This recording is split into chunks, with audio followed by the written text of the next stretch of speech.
అవును నాకు తెలియక అడుగుతాన్నా బొంబాయిని ముంబాయిగా ఎందుకు మార్చిర్రు? ముంబైలో 3 రకాల భాషలు మాట్లాడేటోళ్ళు ఉంటారు అక్కడ. 1 ఇంగ్లీష్ మాట్లాడతారు, 2 గుజరాతీ మాట్లాడతారు, 3 మరాఠీ మాట్లాడతారు. భాషలకు ముంబై పేరుకు సంబంధం ఏమున్నది? అమ్మను ఇంగ్లీష్ లో ఏమని పిలుస్తారు? మమ్మీ అని పిలుస్తారు. కొద్దిగా స్టైల్ గా ఏమని పిలుస్తారు? మామ్ అని పిలుస్తారు. గుజరాతీలో తల్లిని ఏమని పిలుస్తారు? బా అని పిలుస్తారు. మరి మరాఠీలో తల్లిని ఏమని పిలుస్తారు? ఆయ్ అని పిలుస్తారు. ఈ మూడింటిని కలిపితే ఏమత్తది? ముంబై. ఇక నేను బాయ్ బాయ్ బార్కు.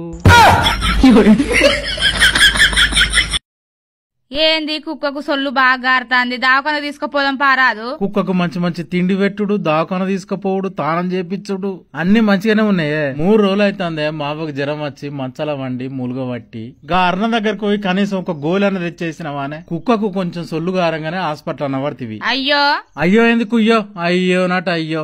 కుక్క నువ్వు మావ ముగ్గురు కలిసి దావకానకు వారి. నేనెందుకు? నీకున్ను కుక్కకు ఎర్రి సూదేపిత్తా, మావకు జ్వరం సూదేపిత్తా.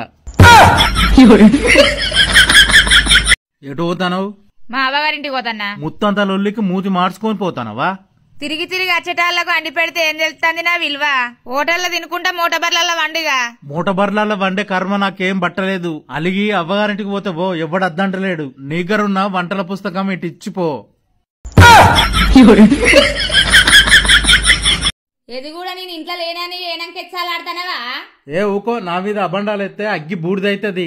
సప్రగా తింటానా పంటానా? నిన్న రాత్రి తాగినవా? చీచి కళ్ళు పాడుగానే ఎట్ట తాగుతారే? 3 రోజులు అయితే దాని వాసన లేక. బస్సులో ఒక మేడం ఎక్కుతే మేడం ఇక్కడ కూసోరని లేచి సీటిస్తానవట కదా. అగ్గో ఆడోలోకి లేచి సీటిచ్చుడు తప్పానే? ఆ సమయంలో బస్సులో ప్రయాణించేది ఎందరున్నారు పిల్లగా? డ్రైవర్, కండక్టరు, ఆమె, నేను. ఇవాళ చీర తీసుకోకపోవాలని సంగతే చెప్పాలే. మేక గడ్డి తింటుంది, ఎద్దు మేత మేస్తుంది, గుర్రం దానా తింటుంది. నువ్వు మాత్రం నా మెదడు తింటాను. పేను తలపై పెత్తనం చేస్తుంది, నల్లి మంచం మీద పెత్తనం చేస్తుంది, కుక్క తన వీధిపై పెత్తనం చేస్తుంది, పెండ్లం మొగనిపై పెత్తనం చేస్తుంది. పిల్లికి పాలు కావాలి, జనగకు రక్తం కావాలి, కొంగకు చేపలు కావాలి, నీకు నోట్లు కావాలి, కొత్త కొత్త చీరలు కావాలి. ఉన్నవారు బ్రాండీ విస్కీ తాగుతారు, లేనివారు కళ్ళు సారా తాగుతారు. తుమ్మెదలు పువ్వుల తేనెను తాగుతాయి, నువ్వు నా రక్తం తాగుతావు. రోగి వ్యాధి తగ్గాలనుకుంటాడు, ఆకలైన వాడు అన్నం కావాలనుకుంటాడు. నువ్వు మాత్రం నగ నట్ర చీర గట్ర కావాలనుకుంటావు. తాగిన నేను మత్తులో తెలియక మాట్లాడతాను. భార్య బంగారం కోసం తెలిసి నెరవేరని అన్నీ అడుగుతుంది. భర్తను అర్థం చేసుకునే భార్యలుంటే నన్ను క్షమించాలి, ఇలాంటి భార్యలుంటే మార్చుకోవాలి.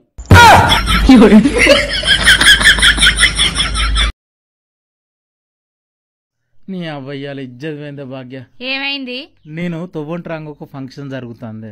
ఆడికి రాగానే చికెన్ మటన్ మసాలాల వాసన గుమ్మగుమ్మలాడినాయే. ఇక పానం అంతా కొట్టుకుని నిమ్మలంగా అండ్లకు వేయన్నే. అండ్లకు ఓడితోటే 2 తలుపులు ఉన్నాయి. ఒక తలుపు మీదను బంధుమిత్రులు అని రాసి ఉన్నది, మళ్ళో తలుపు మీద స్నేహితులైతే ఈనంగా అని రాసి ఉన్నది. స్నేహితులు అనే తలుపు నుండి నేను లోపలికి వేయన్నే.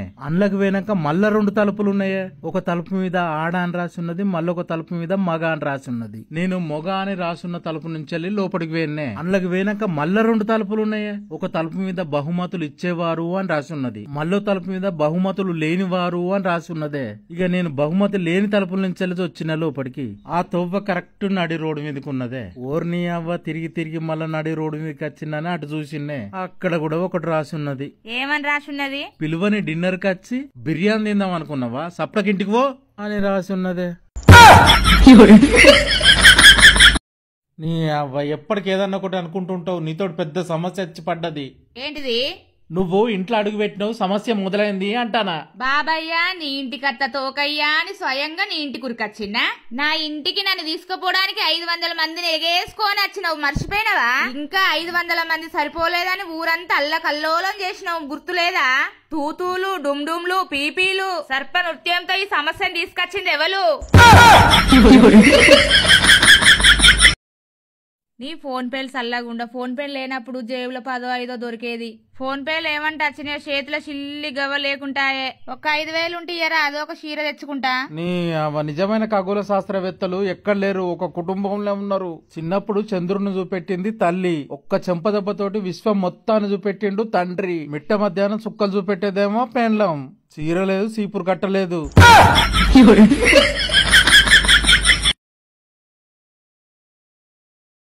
మా తమ్ముడు విడాకులు తీసుకుంటాడట. అగ్గో వాళ్ళకు లొల్లి లోటారం ఏం లే కదా, ఎందుకు విడాకులు తీసుకుంటానట? ఉల్లిగడ్డ కొయ్యవంటదట, ఎల్లిపాయ పొట్టు తీయవంటదట, బోలు దోమవంటదట, బట్టలు విండు వంటదట.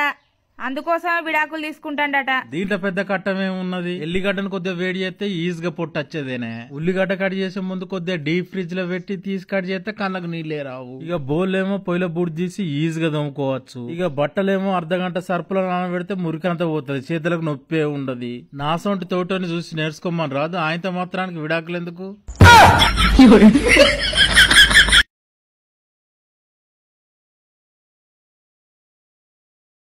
ఇగో నా పాత బట్టలు దానం చేద్దాం అనుకుంటానా.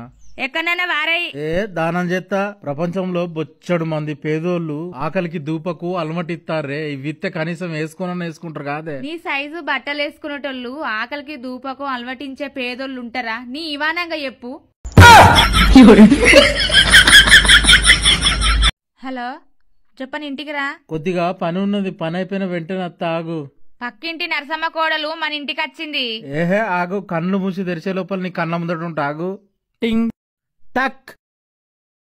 చెప్పే, ఆమె మన ఇంటికి ఏం పనికి వచ్చింది? ఈ చెల్లె పోస్టుల రాకెట్ పంపింది, నేను గడితే ఎట్లుంటది చెప్పు. అందుకోసమే నరసమ్మ కోడలను పిలిచిన. పా రాకెట్ కట్టించుకుందు పా. హలో, ఫ్లిప్కార్టేనా?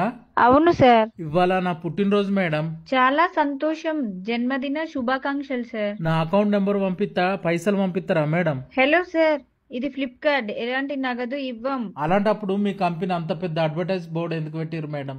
ఏమని? క్యాష్ ఆన్ డెలివరీ ఫ్లిప్కార్ట్ అని.